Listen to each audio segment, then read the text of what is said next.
Look, I'm about to give my opinion about this apology from Diddy. For one, he paid reparations. We don't know how much reparations, but he paid probably millions of dollars to rectify this situation. For two, he apologized for the things that he did.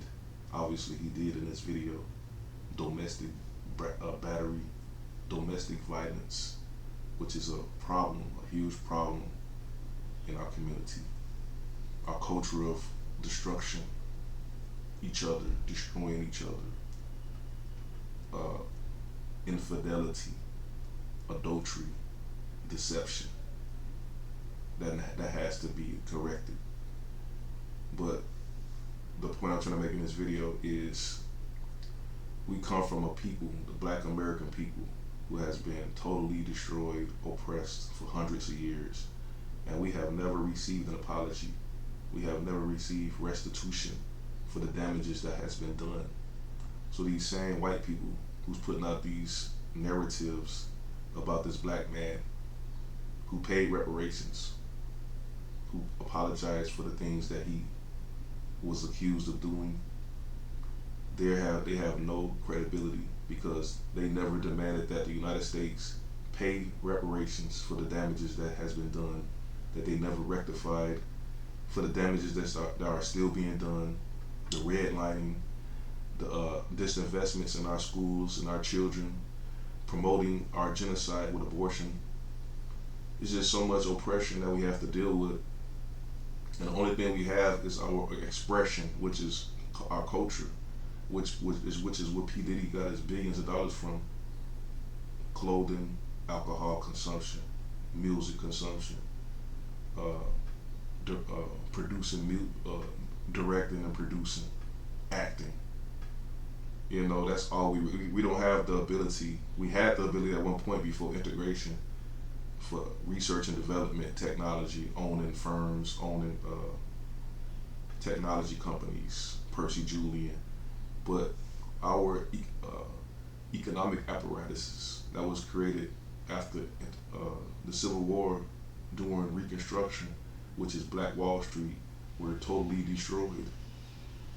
And this man actually went, I think, to Howard University, HBCU, which were created after slavery. So our struggle exists in every aspect of our life. The fact that Harlem, New York was infested with heroin. A man, Frank Lucas, was going to Asia during Vietnam and bringing drugs here in U.S. soldiers' caskets, shows that the United States was complicit and probably in charge of the whole operation to infest black communities with these drugs, to kick the man out of the house, give the women money to be single mothers. The corporations promised to give the black men jobs before integration happened. And when integration happened, they reneged on that promise, and the black man is the least hired in corporate America. We was better off doing segregation, Jim Crow segregation, because at least then we control all of our institutions by law. Now we're just a minority, a general minority that has to share crumbs with Asians, East Indians, Chinese, Africans, everybody, women. We have to share less than 2% of the investment with every other non-white male group in America. How is that a benefit? And we're still segregated as a people. But the point is, the United States never paid any type of reparations. They never gave any apology. Africa has paid nothing, no reparations for participating in our destruction. The Arabs who come to our communities, open up all of these gas stations, participated in our destruction and enslavement, paid no reparations to us. They didn't apologize for nothing. So this man who paid reparations to this woman, who apologized to this woman, is in a higher moral position than any white person in the world. This country human trafficked black women, children for hundreds of years, even after the American Revolution, which was about approximately 80 years after the American Revolution. We had the Civil War. We had to fight an entire war to free our people from the plantations. And then once we got this freedom, they came and gave us this citizenship, 14th Amendment, and put us back under their laws and put us back in chains, Jim Crow, segregation. And then they got us getting these abortions, thousands and millions of abortions. We can't even have families. We can't even have economic freedom. The fact that this man had 7 children, I think a couple of them is not his.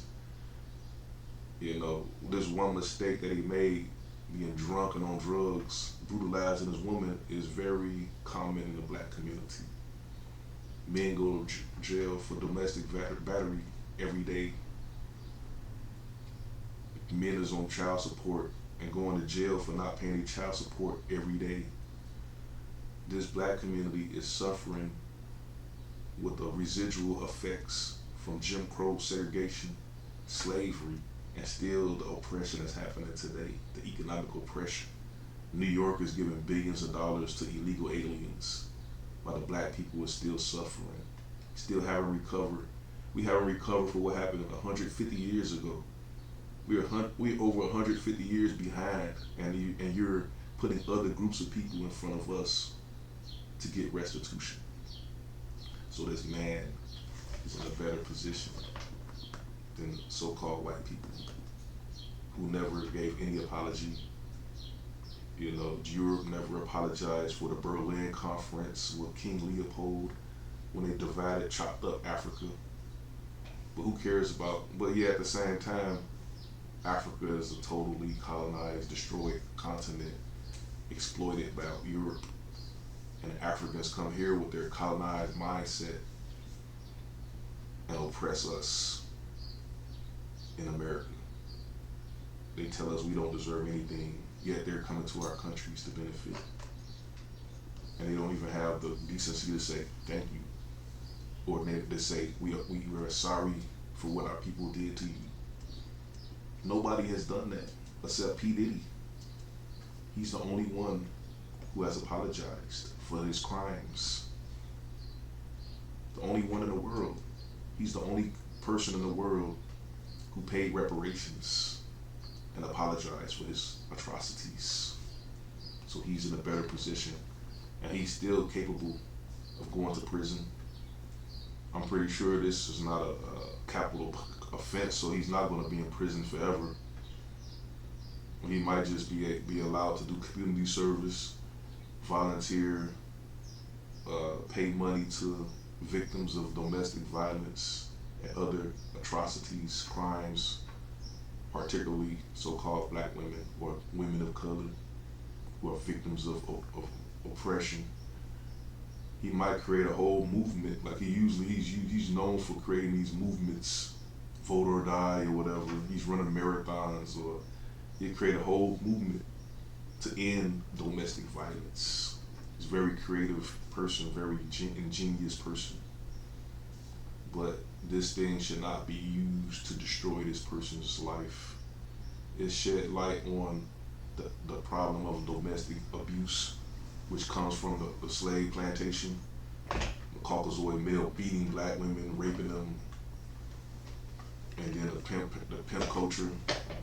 The white man still had a fetish, so the pimp actually was a liaison between black women and white men, and the women has a propensity, black women as a genetic propensity, because they have been oppressed for hundreds of years.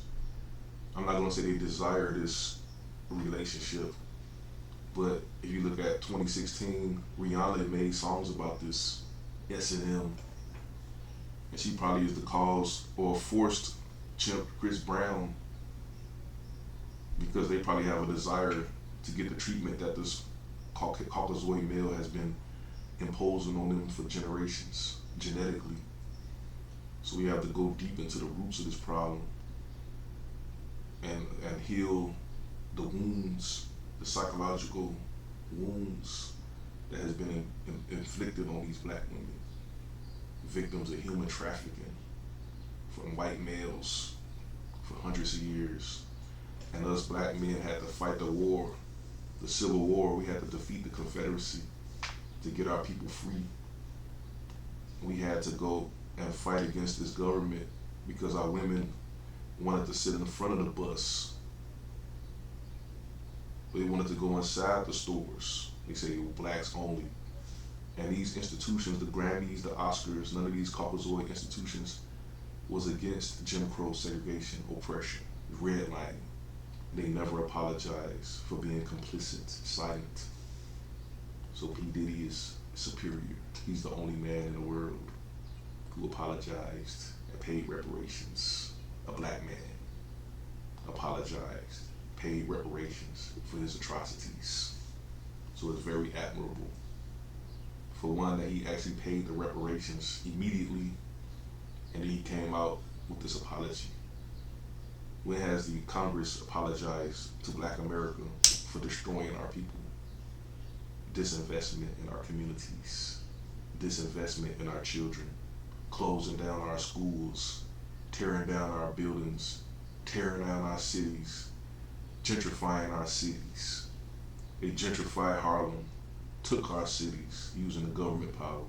They apologized for nothing. They paid no reparations for these atrocities. The United Nations say every man, every country has a right to a nationality, a flag.